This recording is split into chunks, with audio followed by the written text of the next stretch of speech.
You're a total jerk playing off of my insecurities like that. God, I can't believe I listened to you for 10 seconds.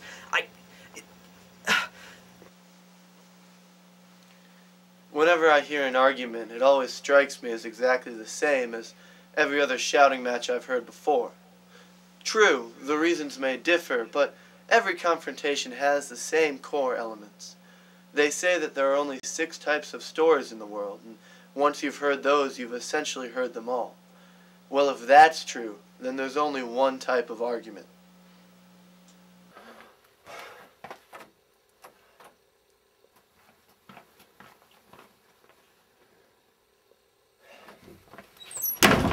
Hi, Sally. You in a listening mood? 'Cause I've got something I need to tell you. You got nothing to say to me. Listen, buddy, I'm not spending my weekend in a freaking basement just to make you feel bad. Although, I'll admit, there is a sinister part of me that's really liking that aspect of this. No, I'm trying to figure out what twisted mental disease you've picked up as of late. So if you can help me, just let me know.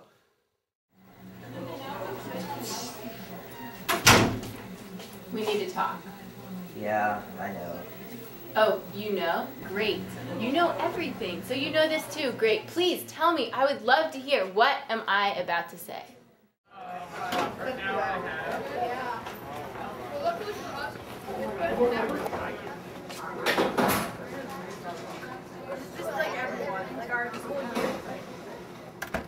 I'm so glad I could find you. They must have let you out of your cage. I'm feeling kind of bad right now. Can I ignore you some other time? Why not now? I mean, you seem to be so very good at ignoring me and our friendship in order to steal everything that's important to me. Just keep ignoring me, you filthy mattress. He's not yours, and I'm not a mattress. Yeah, you're right. We should just share. How's that sound? Answer me this. Do you even want to continue this relationship? Just answer me that. Do you? Because if you don't, if you're not 100% committed, why am I even here? Why am I dating a stupid, jealous, obsessive, territorial loser? Look. Don't even start with me. I am This close to liberating that smirk that's stuck on your face. You know, you push me. And I might just fall down. But then again, I might just push back. Don't understand? Let me give you a visual. What do I want? What do I want? All I want is a little respect. What? Respect, you pathetic jerk. Respect is humility. Reciprocity. It's consideration and regard for my feelings, my rights, my needs. Consider respect your down payment if you want this relationship to keep going. What? My down payment? Yes, a down payment. An action that shows good faith on your part. A partial completion of your obligation. Simply put, I'm looking for some insurance that you're invested in this relationship. like you actually care what happens to this enterprise, all right? Last week, you showed up to band practice without a freaking guitar. I mean, that shows a real Dedication to not caring. And I know I'm not perfect. At least we can agree to that. But you have got to see that you aren't either. So how about we just start over?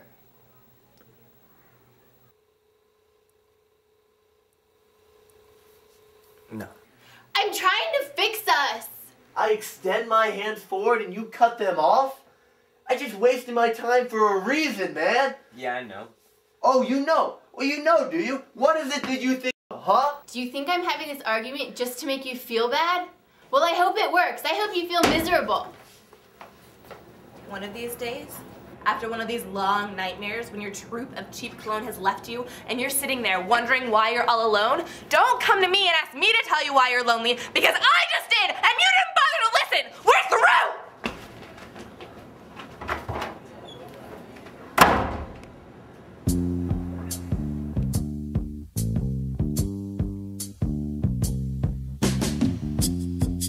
Hey, say, wait a minute. Where you going with that suitcase? Hey, wait a minute. Listen.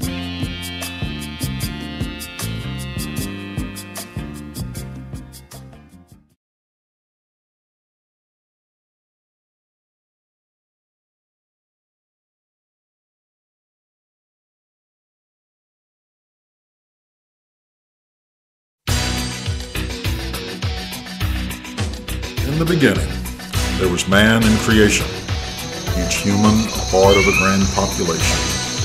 And God saw his work, but he felt incomplete. He saw that man needed a chance to compete. So he summoned a stadium richly adorned, and that day track and field was born.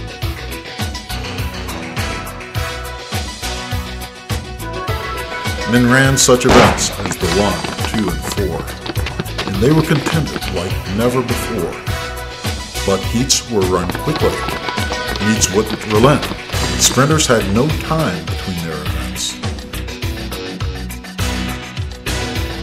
A young man there was, our hero to him, but sadly he lacked the right build to sprint. The track he'd avoid, on the hills he would train. He pushed and explored a new kind of pain. Meanwhile, a sprinter, who never got last, bragged constantly he was the best, unsurpassed. But sadly, this man, once he would begin, would do anything that he could to win.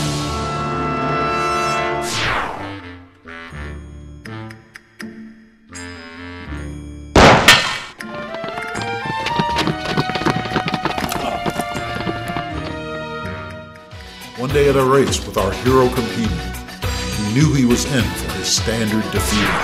He'd always start slow, and the sprinters, they flew. But sometimes they'd slow down and he would come through. But this time the sprinter, by his devious hand, he covered the track where our hero would stand.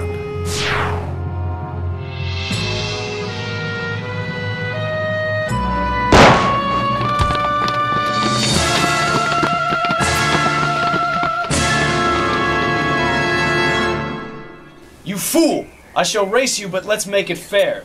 Race clean and I'll take you in that cocky air. You weakling, you see, you're slower than me. And win the 400, I'll guarantee.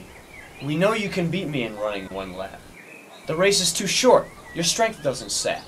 Let's run it my way, through fields and trees. Maybe then your victory won't be a breeze.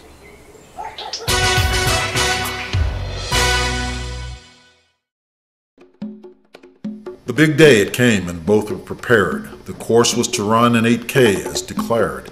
Our foe was so cocky, he thought not to pace, sprang out at the start to be leading the race. At 1 mile in, he lessened his speed, assured of himself that he'd stay in the lead.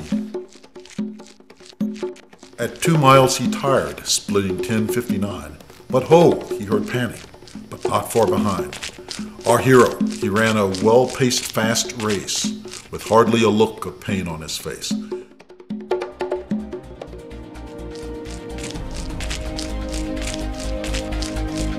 The end was in sight, and our foe fell behind. He did the first thing that came to his mind.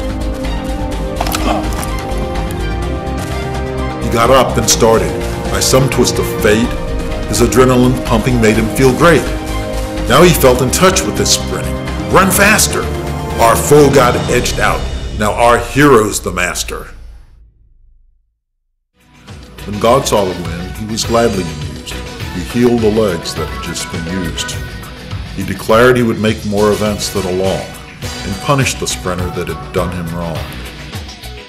And that day God made the deuce and the mile. He also created the cross-country style.